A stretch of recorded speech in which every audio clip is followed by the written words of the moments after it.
অত্যাচার শব্দটাকে যদি গ্রামাটিক্যালি সন্ধি বিচ্ছেদ করা যায় তাহলে দাঁড়ায় অতি প্লাস আচার, অর্থাৎ কোনো আচার বা আচরণ যদি মাত্রাতিরিক্ত হয় বা তার সীমারেখাকে ছাড়িয়ে যায় তখন আমরা সেটাকে অত্যাচার বলতে পারি।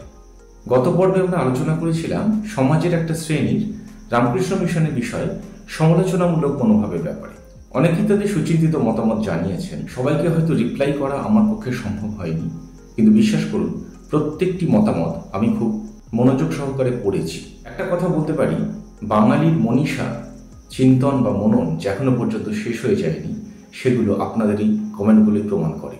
কিছু কিছু কমেন্ট এতটাই যুক্তিপূর্ণ এবং চিন্তাপ্রসূত যে সেখান থেকে অনেক কিছু শেখবার আছে। সমালোচনা বা ক্রিটিসিজম ভীষণ জরুরি, কারণ ক্রিয়েশন থাকলে ক্রিটিসিজম থাকবে, ক্রিটিসিজম থাকলে কাল্টিভেশন থাকবে, আর কাল্টিভেশন থাকলে ডেফিনেটলি কারেকশনের ইচ্ছাটাও থাকবে। একটু চিন্তা করলে দেখা যাবে যে এই সমালোচনার মূলে কিন্তু রয়েছে অতৃপ্তি, অর্থাৎ কোনো বিষয়ে যদি আশানুরূপ না হয় তাহলে অনেক সময় তার সমালোচনা হয়ে থাকে, সেটা পজিটিভ দিকে হোক বা নেগেটিভ দিকে। অর্থাৎ একটু সূক্ষ্মভাবে বিচার করতে গেলে এখানে কোথাও না কোথাও একটা আশা প্রত্যাশা, একটা চাওয়া পাওয়া বা একটা দেওয়া নেওয়ার সম্পর্ক কিন্তু জড়িয়ে আছে। আমরা আমাদের ইষ্ট দেবতাকে কি দিই? আমাদের অন্তরের ভক্তি, শ্রদ্ধা, ভালোবাসা এবং সর্বোপরি বিশ্বাস, এবং তিনিও আমাদের থেকে তাই আশা করেন। কিন্তু কোনো কোনো সময় এর থেকে একটু বেশি দিতে হয়। কালের নিয়মে এমন কিছু অবস্থা উপস্থিত হয় যখন কিছু অতি আচারের বিরুদ্ধে আমাদের রুখে দাঁড়াতে হয়। বলতে কোনো দ্বিধা নেই, আধুনিক পৃথিবীর ইতিহাসে রামকৃষ্ণ মিশন এমন একটি সংস্থা যাকে তার জন্মলগ্ন থেকেই নানা প্রকার বাধা, বিপত্তি বা প্রতিকূলতা বা এই ধরনের অতি আচারের সম্মুখীন হয়ে আসতে হয়েছে। ঘটনাগুলোকে আমি সময়ের ক্রম অনুসারে সাজানোর চেষ্টা করেছি এবং দুটি পর্যায়ে ভাগ করেছি। একটি হচ্ছে ঐতিহাসিক পর্যায়, আরেকটি আমার অভিজ্ঞতা লব্ধ। ঐতিহাসিক ঘটনাগুলোতে প্রথমে আসি। স্বামীজি আমেরিকা থেকে বিশ্ব বিজয় করে কলকাতায় প্রত্যাবর্তন করেছেন। স্থির হলো কলকাতার টাউন হলে তাকে সম্বর্ধনা দেওয়া হবে। সেই অনুষ্ঠানে পৌরোহিত্যের প্রস্তাব গেল স্যার গুরুদাস বন্দ্যোপাধ্যায়ের কাছে। গুরুদাসবাবু কিন্তু বেঁকে বসলেন, তিনি পৌরোহিত্য করবেন না। কিন্তু কারণটা কি? তার যুক্তি হলো নরেন্দ্রনাথ কায়েতের ছেলে, অর্থাৎ কায়স্থের ছেলে, তার সন্ন্যাস গ্রহণটা তিনি মেনে নিতে পারছেন না। অর্থাৎ কায়স্থের ছেলে সম্ভবত সন্ন্যাস গ্রহণে কোনো অধিকার নেই, এটা তার অভিমত। গুরুদাস বন্দ্যোপাধ্যায় কিন্তু বাংলার মনীষীদের মধ্যে একজন। ইতিহাসের পাতা থেকে রেলওয়ে স্টেশন অনেক কিছুই তার নামে নামাঙ্কিত। সেরকম একজন উচ্চশিক্ষিত ব্যক্তির এরকম একটি দৃষ্টিভঙ্গি, এটা কি খুব অভিপ্রেত ছিল?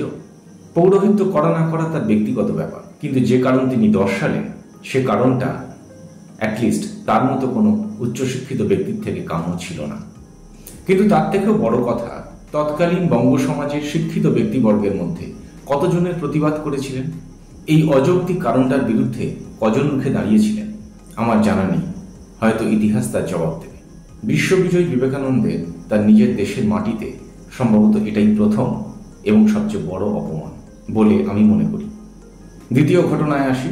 আমরা অনেকেই জানি ইংরেজ আমলে স্বামীজির বিরুদ্ধে একাধিকবার অ্যারেস্ট ওয়ারেন্ট জারি হয়েছে। কিন্তু অ্যারেস্ট ওয়ারেন্ট জারির কারণটা কি?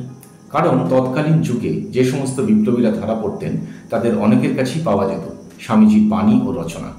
অর্থাৎ প্র্যাকটিক্যালি দেখতে গেলে স্বামীজি তখন হয়ে উঠেছিলেন ভারতীয় বিপ্লবের প্রাণ পুরুষ। স্বামীজি বিপ্লবীদের মনে কীরকম স্বাধীনতার আগুন জ্বালিয়ে দিয়েছিলেন তার দু একটা প্রমাণ পাওয়া যায় আমেরিকা থেকে ভারতবর্ষে লেখা স্বামীজির দু একটা চিঠিতে। আমি সেই গুরুত্বপূর্ণ চিঠিগুলি দু একটা লাইন একটু পড়ে শোনাচ্ছি। স্বামীজি লিখছেন, ভারতে যে কেহ জন্মায় সেই জানে সে সমাজের একজন কৃতদাস মাত্র, আর স্বাধীনতাই উন্নতির একমাত্র সহায়ক। স্বাধীনতা হরণ করিয়া লও, তাহার ফল অবনতি। আরেক জায়গায় লিখছেন, তোমাদের সারা জীবন এই 30 কোটি ভারতবাসীর উদ্ধারের জন্য ব্রত গ্রহণ করো, যাহারা দিন দিন ডুবিতেছে। একদিনের কাজ নয়, পথ ভয়ঙ্কর কণ্টকপূর্ণ, কিন্তু পার্থ সারথী তোমাদের সারথী হইতেও প্রস্তুত, আমরা তাহা জানি। তাহার নামে তাহার প্রতি অনন্ত বিশ্বাস রাখিয়া শত শত যুগ সঞ্চিত পর্বত্রমান অনন্ত দুঃখ রাশিতে অগ্নিসংযোগ করিয়া দাও, উহা ভস্মায়াত হইবেই হইবে। শেষে লিখছেন, নিরাশ হইল না, স্মরণ রাখিও ভগবান গীতায় বলিতেছেন, কর্মে তোমার অধিকার, ফলে নয়। কোমর বাঁধো বৎস, প্রভু আমাদের এই কার্যের জন্য ডাকিয়াছেন। শুধু একটা কথাই বলবো, এই লাইনগুলো শুনলে মরা মানুষও উঠে দাঁড়াবে। ফলে ব্রিটিশের মতো একটা সাম্রাজ্যবাদী শক্তির কাছে স্বামীজি যে একটা বিরাট বড় ভয়ের কারণ, এটা সহজেই অনুমেয়। ফলে ব্রিটিশ তার এগেনস্টে অ্যারেস্ট ওয়ারেন্ট জারি করবে, এটা স্বাভাবিক। কিন্তু প্র্যাকটিক্যালি ভেবে দেখুন, অ্যারেস্ট ওয়ারেন্টটা একবার জারি হচ্ছে না, বারবার জারি হচ্ছে, এবং জারি হচ্ছে বিশ্ববিজয়ী বিবেকানন্দের বিরুদ্ধে। আর সবচেয়ে বড় প্র্যাকটিক্যাল কথাটা হচ্ছে, অ্যারেস্ট ওয়ারেন্টটা কোনো সার্জিক্যাল স্ট্রাইক নয় যে এটা কিছু মানুষের মধ্যে চুপি চুপি করা হচ্ছে, তাদের মধ্যেই সীমাবদ্ধ থাকবে।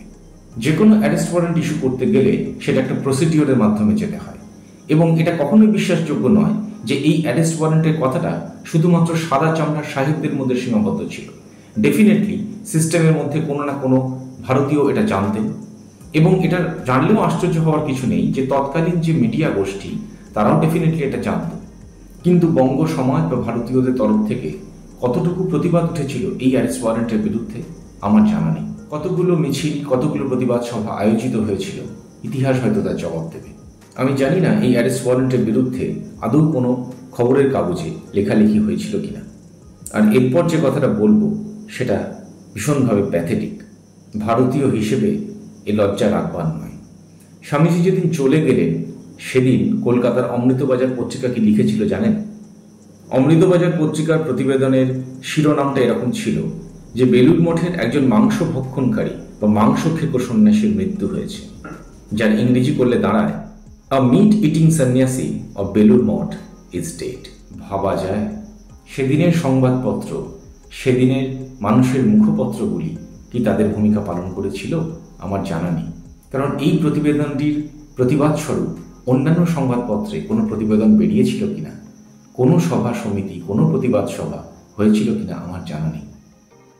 তৎকালীন বঙ্গ সমাজের কোট আনকোট ইন্টেলেকচুয়ালসরা এর বিরুদ্ধে সোচ্চার হয়েছিলেন কিনা আমার জানা নেই। একটা সময় বলা হতো, for Bengal things today, India things tomorrow. আরেকটি ঘটনা বলি, স্বামীজি যখন বিদেশ থেকে এদেশে প্রত্যাবর্তন করলেন তখন স্বামীজিকে প্রশ্ন করা হয়েছিল বিদেশে থাকাকালীন তিনি কি খেতেন। প্রশ্নটা কোথা থেকে করা হয়েছিল জানেন? ভারতবর্ষের কোনো দূর প্রান্তের কোনো অশিক্ষিত গ্রামাঞ্চল থেকে নয়, বাংলা তথা ভারতের নবজাগরণের মূল কেন্দ্র এই কলকাতা শহরে বসে। স্বামীজির উত্তরটা ছিল অত্যন্ত স্মার্ট, যা পেতাম তাই খেতাম। স্বামীজি অনেক দুঃখে বলেছিলেন, আমাদের ধর্ম সব ঢুকে গেছে হাঁড়িতে। এ তো গেল স্বামীজির জীবনের কথা। আমি তর্কের খাতিরে ধরে নিলাম তিনি একজন ব্যক্তি বিশেষ। But what about Ramakrishna mission? সেটা তো সন্ন্যাসী ব্রহ্মচারী পরিবৃত একটা ধর্মীয় প্রতিষ্ঠান বিশেষ। তাহলে রামকৃষ্ণ মিশনকে নিষিদ্ধ ঘোষণা করবার মতো প্রয়োজনীয়তা ব্রিটিশ সরকার অনুভব করলো কেন? রামকৃষ্ণ মিশন তো কোনো বিপ্লবীদের গুপ্ত সমিতি ছিল না, তাহলে তাকে নিষিদ্ধ করার পরিকল্পনা কেন? তার দুটো কারণ হতে পারে। প্রথমত, হয়তো অনেক বিপ্লবী গোপনে বেলুড় মঠে যাতায়াত করতেন, কারণ স্বামীজি তাদের অনুপ্রেরণা। আর দ্বিতীয়ত, বেলুড় মঠে এমন অনেক সাধু বা সন্ন্যাসী ছিলেন যারা হয়তো পূর্বাশ্রমে বিপ্লবী ছিলেন। সেটা কিন্তু ব্রিটিশের ইন্টেলিজেন্স ডিপার্টমেন্ট খুব ভালো করে জানত। ফলে তারা বেলুড় মঠকে সন্দেহের চোখে দেখবে, এটা খুবই স্বাভাবিক। কিন্তু প্রশ্ন হলো, যেদিন বেলুড় মঠকে নিষিদ্ধ ঘোষণা করার চেষ্টা করা হলো সেদিন বাংলা তথা সারা ভারতের তরফ থেকে কোনো প্রতিবাদ উঠেছিল কি? প্রভাবশালী মানুষের সে যুগেও কোনো অভাব ছিল না। তারা কি রুখে দাঁড়িয়েছিলেন? কোনো সংবাদপত্র এর বিরুদ্ধে কোনো প্রতিবাদ করেছিল কি? সুধী সমাজ রাস্তায় নেমেছিলেন? এরকম অনেক প্রশ্নের উত্তর আজকের ভারতবর্ষ কিন্তু খুঁজছে, কারণ আজকের মানুষ অনেক বেশি যুক্তিশীল, অনেক বেশি প্র্যাকটিক্যাল মাইন্ডেড। তাই ঢাকায় বসে স্বামীজি বিপ্লবী হেমচন্দ্র ঘোষকে বলেছিলেন, পরাধীন জাতির শ্রাদ্ধে পর্যন্ত অধিকার নেই। কথাটা যে কি গভীর অর্থবহ তা এই ইতিহাসকে ঘাঁটলে বোঝা যায়। এটা ঠিক যে আমরা তখন পরাধীন জাতি ছিলাম, সরকার আমাদের বিরুদ্ধে। ফলে সামাজিক যে কোনো ইস্যুকে নিয়ে দেশবাসীর যতটা গর্জে ওঠা উচিত ছিল ততটা হয়তো আমরা সব ক্ষেত্রে উঠতে পারিনি। হয়তো আমরা পারিনি আমাদের সবটুকু উজাড় করে দিতে। কিন্তু হিন্দিতে একটা খুব মজার কথা আছে, অভি তো সবর করো, পিকচার অভি বাকি হ্যায়। শুনলে আশ্চর্য হবেন, স্বাধীন ভারতবর্ষেও কিন্তু চেহারাটা খুব একটা পাল্টায়নি।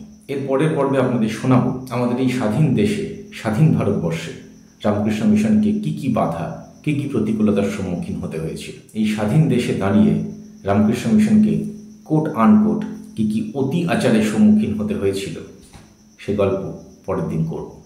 আজ এ পর্যন্তই। সবাই ভালো থাকবেন, পরের পর্বে আবার দেখা হবে। নমস্কার।